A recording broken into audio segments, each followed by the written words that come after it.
Well, hey there, folks. Mr. B here. We'll finish off our last topic, which is an analysis of what are acids and bases and salts. So a little bit more chemistry here, but we'll get to it right away. Let's just go full screen. I like that a little bit better. Fewer distractions. Okay, I'll close the tray.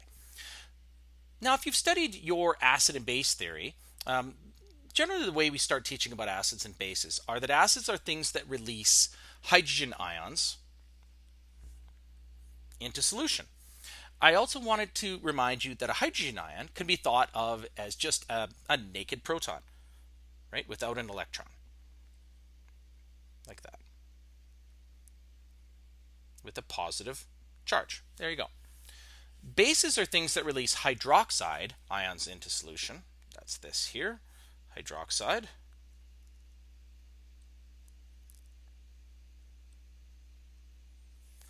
And below we have a couple examples of these. In this case, you might know this is hydrochloric acid down here. And once it ionizes, what you'll get the formation of, if, for example, hydrochloric acid added to materials, here's the release of the hydrogen ions. And if we look at sodium hydroxide, which is a very strong base, you can see the release of hydroxide ions into the environment there. Both of these materials make very strong cleaning agents. For example, in the mill, they'll use strong acids to clean certain machinery because it's all that can really get it done. Similarly, sodium hydroxide, that's also a very strong base. It can also be used for cleaning. We'll talk about how they act in a minute. Salt, down here, sodium chloride, doesn't release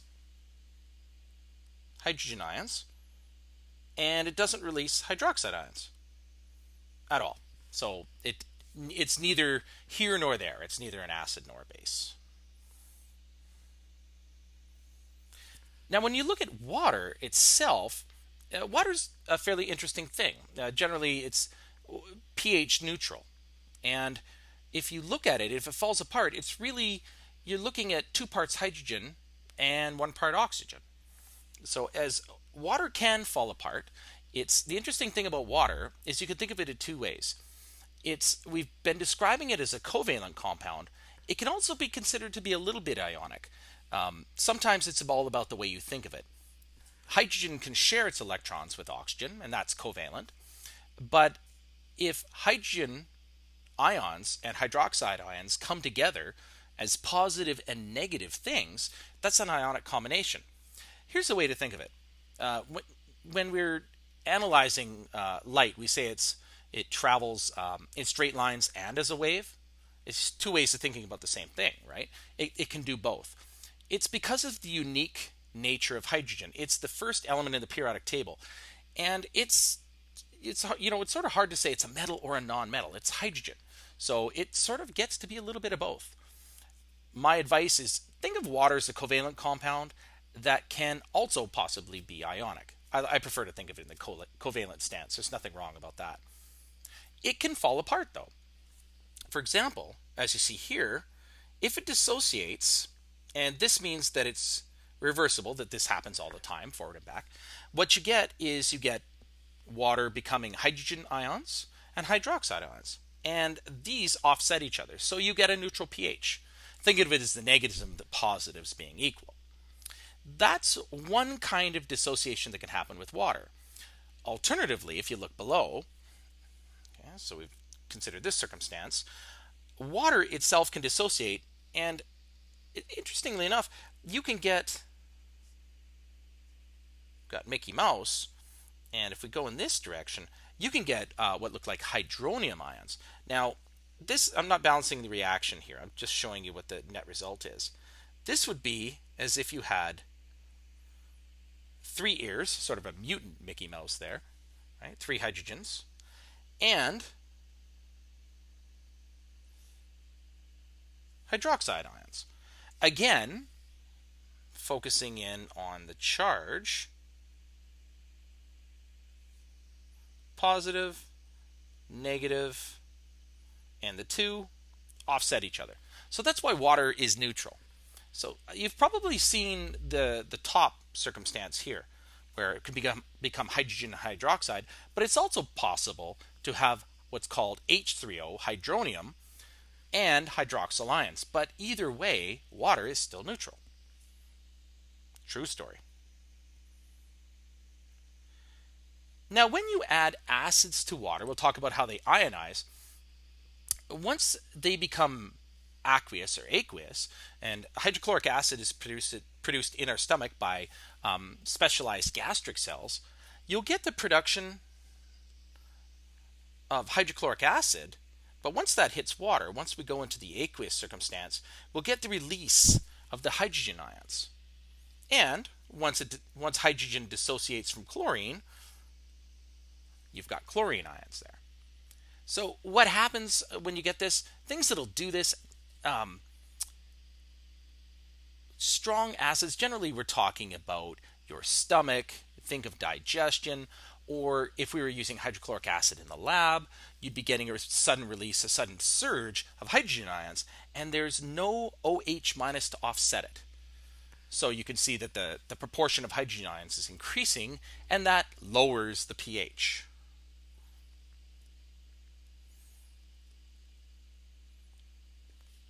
Now, for example, your stomach, you get the acid in your stomach can be between pH of 2 to pH of 3. Now that's quite a low pH, fairly strong. Other things that are fairly acidic, any citrus fruit, lemon, limes, oranges. Now, the thing you want to realize about these is if you like sour candies, for example, warheads, they're they generally have an acid component to them because acids are often quite sour. That's how we identify them. Our sense of taste is very attuned to sours and bitters.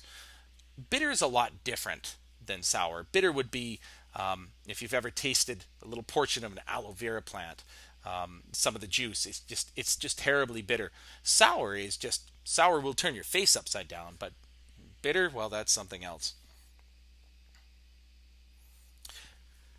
Looking at the ionization of bases in water, sodium hydroxide will dissociate, and as before with HCl, think about it, there's nothing to offset the hydroxide ions. So you have a rising pH.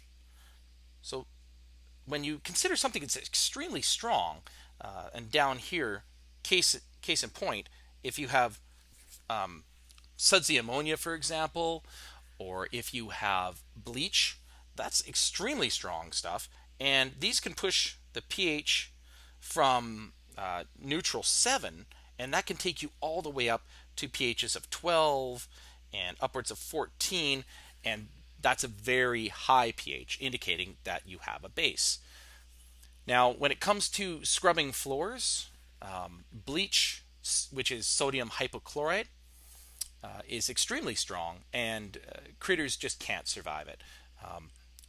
Hydroxide ions in solution will they'll go seeking out hydrogen ions as quickly as they can,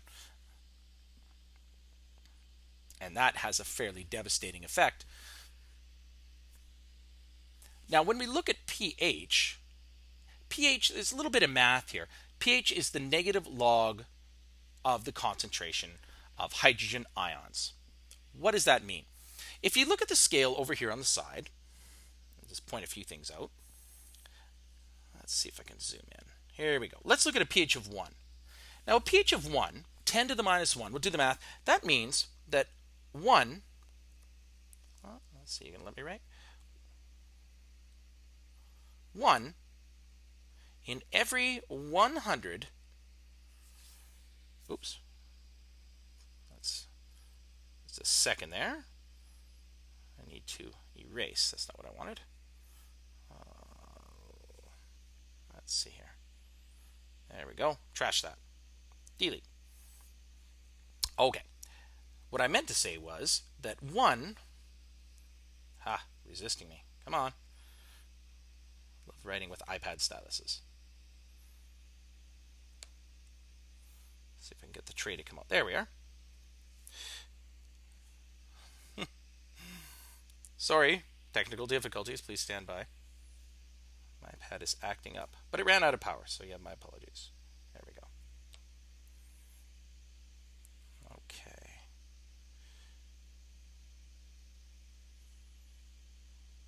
Wow. All right, I'm just going to write to the side because it's cursed. If you have a pH of 1, that means that 1 in every 10 ions are hydrogen ions. So 1 in every 10. Now, the way log works is on your calculator, if you hit log, it's going to tell you what the power is, what the exponent is of that particular concentration. So 1/10 written as a decimal is 10 to the minus 1. If you take the negative log of 10 to the minus 1, here's the punchline. This is the answer. So log will give you this. It just says what the exponent is. It's the negative of -1. Oh, there we go. In other words, the pH is 1. We can do this again.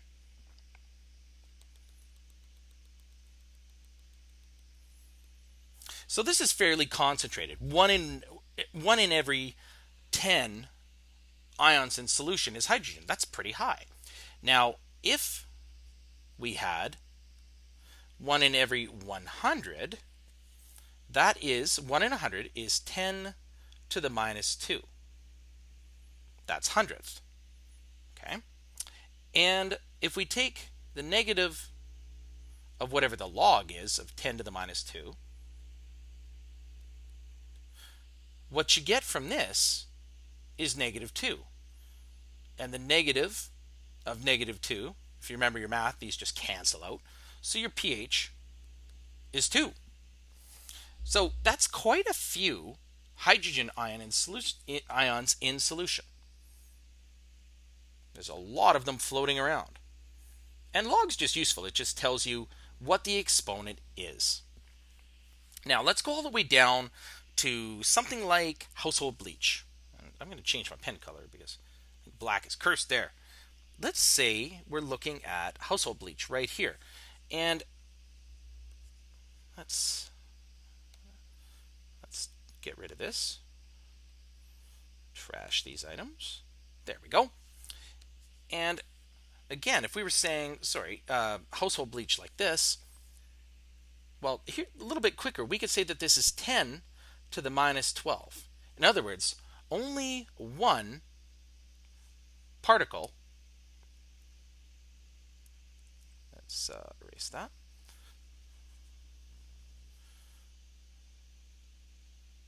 Quick way. Only one. Come on, be good for me here.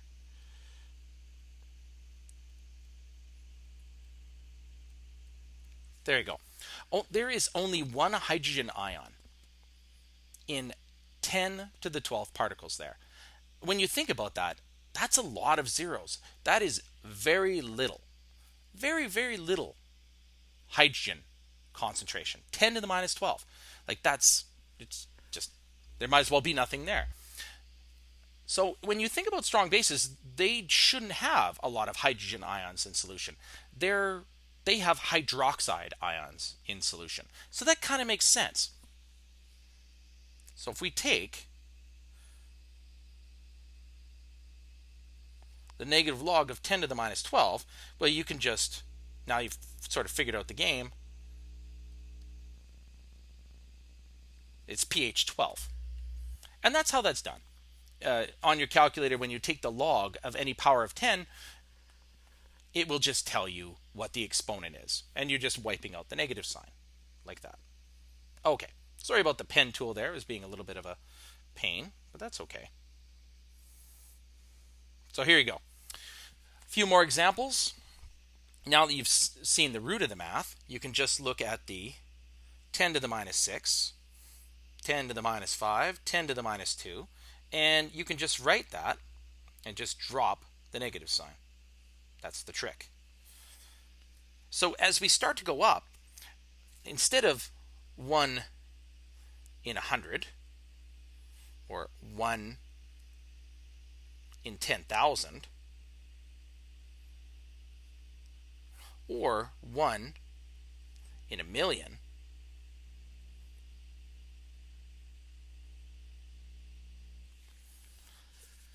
particles of hydrogen, you could see how as you get to the for example 10 to the minus 2, you're running into a lot more hydrogen ions in solution. So it's more concentrated. That's why we say the pH is lower. So it's a pH of 2. And when you look at the scale, strong bases are up around 14, neutral 7, and you think of a very strong pH of being pH of 1, right? That's a lot of hydrogen ions in solution, where up here you would find very little, and here they should be about equivalent with the hydroxide ions in solution. There you go.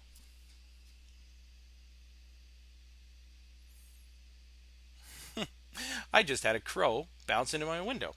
All right, I'm going to finish this off. He's having a good old time out there. Sorry, folks, that's interesting. I've never seen that before. When you go testing for acids and bases, you can there's a material that you can get from a lichen. Now, a lichen is, let's go out here.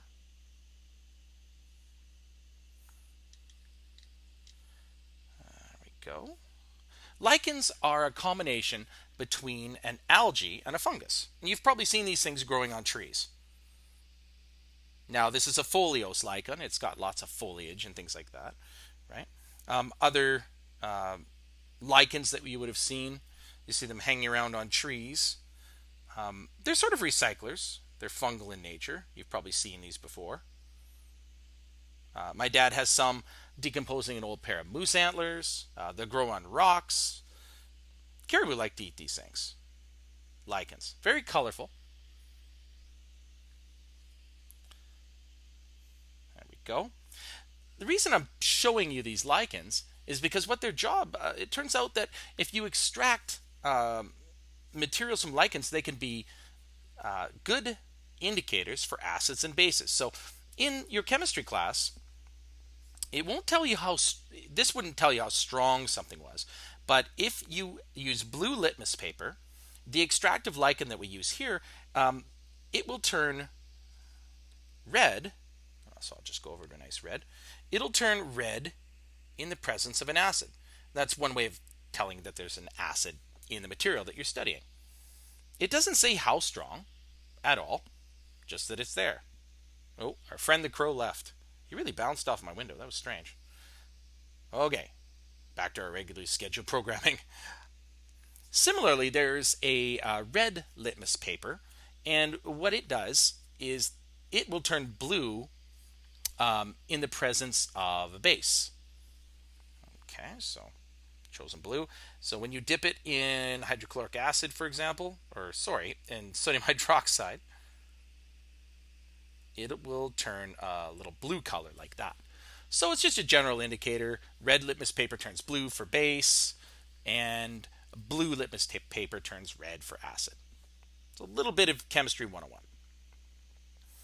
And there's just a shot of where you'll find lichens, right? Nature's recycler. The moose antlers in my dad's backyard are just about totally completely gone. They've done the job over time. So if your pH is off balance, if you think about people that consume a lot of alcohol, for example, right? That's ethanol. And that's a 4-carbon alcohol. If a person consumes a lot of alcohol, or if their personal pH balance is off, sometimes this can happen from very quick weight loss. A person decides they're going to lose weight really quick. You could definitely change the pH of your blood a little bit, and it makes your body can have a little bit of a hard time catching up. Some of the things you could feel, well, heartburn. It's interesting. Sometimes mistaken for gas. Heartburn itself is at the top of your. Oops, stay there. At the top of your esophagus. Let me write. What a cursed stylus today. at the top of your esophagus, um, leading down to your stomach, of course, you can get a little bit of reflux of acid. It'll come up to the top and it'll sort of sizzle along the top up here. And the entrance to your stomach isn't as well insulated with mucus as your stomach is. And what you'll feel is sort of a horrible burning effect. And it's not that far away from your heart. So it was termed heartburn. Basically just an acid splash. Drives you a little bit crazy. But there's also bloating and belching, feeling really full when you eat very little. The feces themselves won't be properly formed. It'll be what we call goopy poop, if not full blown diarrhea. And there's one that's kind of a telltale sign, which is halitosis. And that's also seen with really quick weight loss. In that case, it's called ketosis, where you're releasing ketones. It's not entirely different, but both result in bad breath. So you want to maintain your pH. Stay hydrated. That'd be a good way to do it. And don't consume excessive amounts of, really, like you wouldn't eat excessive amounts of nerds or warheads or really strong fruit juices, things like that. It's just not a good idea. All right. So just a little sort of parting thought for you here about the waste products and things, the result of a human diet. I'll just sort of leave you with this parting thought. And that brings us to the end of sort of our acid-base theory. It was just a quick introduction to what acids and bases were. Just remember acids, proton donors, hydrogen ion donors, and bases, which are hydroxyl donors, OH minus. Hydroxyl group is what we call that. Okay, thanks for listening, folks. Sorry my stylus was crazy and a bird flew into my window. Always makes for an interesting screencast. Okay, folks, thanks for listening.